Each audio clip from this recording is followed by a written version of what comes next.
లేవియకాండము 26వ అధ్యాయం.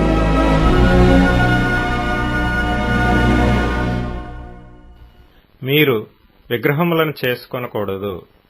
చెక్కిన ప్రతిమను గాని బొమ్మను గాని నిలువ పెట్టకూడదు.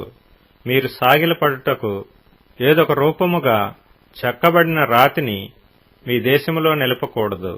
నేను మీ దేవుడినైన యెహోవాను.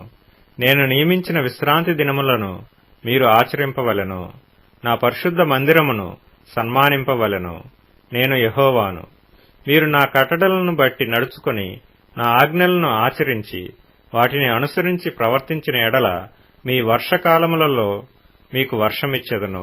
మీ భూమి పంటలనిచ్చును. మీ పొలముల చెట్లు ఫలించును. మీ ద్రాక్ష పండ్ల కాలము వరకు మీ నూర్పు సాగుచుండును. మీరు తృప్తిగా భుజించి మీ దేశములో నిర్భయముగా నివసించెదరు. ఆ దేశములో నేను మీకు క్షేమము కలుగజేసెదను. మీరు పండుకొన్నప్పుడు ఎవడనూ మిమ్మును భయపెట్టడు. ఆ దేశములో దుష్టమృగములు లేకుండా చేసెదను. మీ దేశములోనికి ఖడ్గము రాదు. మీరు శత్రువులను తరిమెదరు. వారు మీ ఎదుట ఖడ్గము చేత పడెదరు. మీలో 5 100 మందిని తరుముదురు. 100 మంది 10,000 మందిని తరుముదురు. మీ శత్రువులు మీ ఎదుట ఖడ్గము చేత కూలుదురు. ఏలయనగా నేను మిమ్మును కటాక్షించి మీకు సంతానమిచ్చి మిమ్మును విస్తరింపచేసి మీతో నేను చేసిన నిబంధనను స్థాపించెదను. మీరు చాలాకాలము నిలువైయున్న పాతగిలిన ధాన్యమును తినెదరు. క్రొత్తది వచ్చినను పాతది మిగిలియుండును. నా మందిరమును మీ మధ్య ఉంచెదను. మీ యందు నా మనస్సు అసహ్యపడదు. నేను మీ మధ్య నడిచెదను. మీకు దేవుడనై యుందును. మీరు నాకు ప్రజలై యుందురు.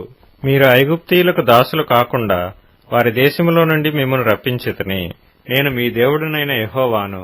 నేను మీ కాడి పలుపులను తెంపి మిమ్మును నిలువుగా నడవ చేసితిని. మీరు నా మాట వినక నా ఆజ్ఞలన్నిటినీ అనుసరింపక నా కట్టడలను నిరాకరించిన ఎడల, నా ఆజ్ఞలన్నిటినీ అనుసరింపక నా నిబంధనను మీరునట్లు మీరు నా తీర్పుల విషయమై అసహ్యించుకొనిన ఎడలను నేను మీకు చేయనదేమనగా, మీ కన్నులను క్షీణింపచేయునట్టియు ప్రాణమును ఆయాసపరచునట్టియు తాపజ్వరమును క్షయరోగమును మీ మీదికి రప్పించెదను. మీరు విత్తిన విత్తనములు మీకు వ్యర్థములగును.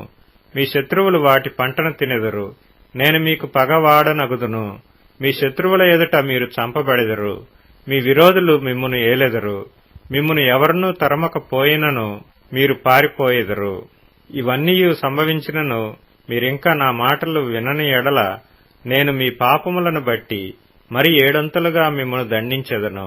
మీ బల గర్వమును భంగపరచి ఆకాశము ఇనుము వలెను భూమి ఇత్తడి వలెను ఉండచేసెదను. మీ బలము ఉడిగిపోవును. మీ భూమి ఫలింపకుండును.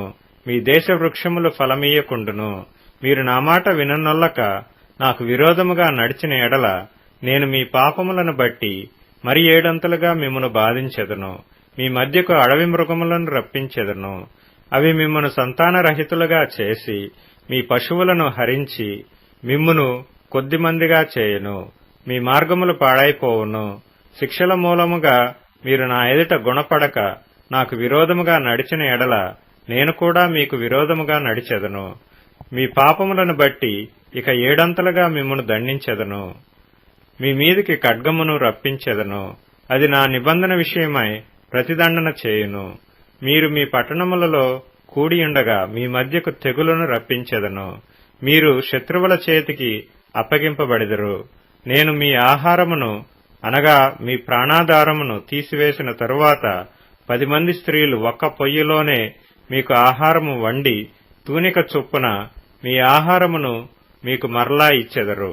మీరు తినెదరు గాని తృప్తి పొందరు. నేను ఇలాగ చేసిన తరువాత మీరు నా మాట వినక నాకు విరోధముగా నడిచిన ఎడల నేను కోపపడి మీకు విరోధముగా నడిచెదను. నేనే మీ పాపములను బట్టి 7 మిమ్మను దండించెదను. మీరు మీ కుమారుల మాంసమును తినెదరు. మీ కుమార్తెల మాంసమును తినెదరు. నేను మీ ఉన్నత స్థలములను పాడు చేసెదను. మీ విగ్రహములను పడగొట్టెదను. మీ బొమ్మల పీనుగుల మీద మీ పీనుగులను పడవేయించెదను. నా మనస్సు మీ యందు అసహ్యపడును. నేను మీ పట్టణములను పాడు చేసెదను. మీ పరిశుద్ధ స్థలములను పాడు చేసెదను. మీ సువాసన గల వాటి సువాసనను ఆగ్రానింపను. నేనే మీ దేశమును పాడు చేసిన తరువాత దానిలో కాపురముండు మీ శత్రువులు దాని చూచి ఆశ్చర్యపడెదరు. జనములలోనికి మిమ్మును చెదరగొట్టి మీ వెంట కత్తి దూసెదను. మీ దేశము పాడైపోవును, మీ పట్టణములు పాడుపడును. మీరు మీ శత్రువుల దేశములో ఉండగా మీ దేశము పాడైయున్న దినములన్నీయు అది తన విశ్రాంతి కాలములను అనుభవించును. అది పాడైయుండు దినములన్నీయు అది విశ్రమించును. మీరు దానిలో నివసించినప్పుడు అది విశ్రాంతి కాలములో పొందకపోయిన విశ్రాంతిని అది పాడైయుండు దినములలో అనుభవించును. మీలో మిగిలిన వారు తమ శత్రువుల దేశములలో ఉండగా వారి హృదయములలో అధైర్యము పుట్టించెదను. కొట్టుకొని పోవచున్న ఆకు చప్పుడు వారిని తరుమును. ఖడ్గము ఎదుట నుండి పారిపోవునట్లు వారు ఆ చప్పుడు విని పారిపోయెదరు. తరుమువాడు లేకయే పడెదరు. తరుమువాడు లేకయే వారు ఖడ్గమును చూచినట్టుగా ఒకరి మీదనొకడు పడెదరు. మీ శత్రువుల ఎదుట మీరు నిలవలేకపోయెదరు. మీరు జనముగా నుండక నశించెదరు. మీ శత్రువుల దేశము మిమ్మును తినివేయను. మీలో మిగిలిన వారు మీ శత్రువుల దేశములలో తమ దోషములను బట్టి క్షీణించిపోయెదరు. మరియు వారు తమ మీదికి వచ్చిన తమ తండ్రుల దోషములను బట్టి క్షీణించిపోయెదరు. వారు నాకు విరోధముగా చేసిన తిరుగుబాటును తమ దోషమును తమ తండ్రుల దోషమును ఒప్పుకొని తాము నాకు విరోధముగా నడిచితిమనియు నేను తమకు విరోధముగా నడిచితిననియు తమ శత్రువుల దేశములోనికి తమను రప్పించితిననియు ఒప్పుకొనిన ఎడల, అనగా లోబడని తమ హృదయములు లొంగి తాము చేసిన దోషమునకు ప్రతిదండన అనుభవించితిమని ఒప్పుకొనిన ఎడల, నేను యాకోబుతో చేసిన నా నిబంధనను జ్ఞాపకము చేసుకొందును. నేను ఇస్సాకుతో చేసిన నా నిబంధనను, నేను అబ్రహాముతో చేసిన నా నిబంధనను జ్ఞాపకము చేసుకొందును. ఆ దేశమును కూడా జ్ఞాపకం చేసుకొందును. వారి చేత విడువబడి వారు లేనప్పుడు పాడైపోయిన వారి దేశమును తన విశ్రాంతి దినములను అనుభవించును. వారు నా తీర్పులను తిరస్కరించి నా కట్టడలను అసహించుకొనిరి. ఆ హేతువు చేతనే వారు తమ దోషశిక్ష న్యాయమని ఒప్పుకొందురు. అయితే వారు తమ శత్రువుల దేశములో ఉన్నప్పుడు వారిని నిరాకరింపను. నా నిబంధనను భంగపరచి వారిని కేవలము నశింపజేయునట్లు వారి యందు అసహ్యపడను. ఏలయనగా నేను వారి దేవుడనైన యెహోవాను.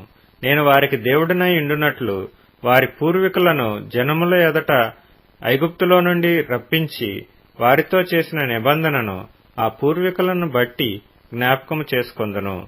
నేను యెహోవాను అని చెప్పుము అనెను.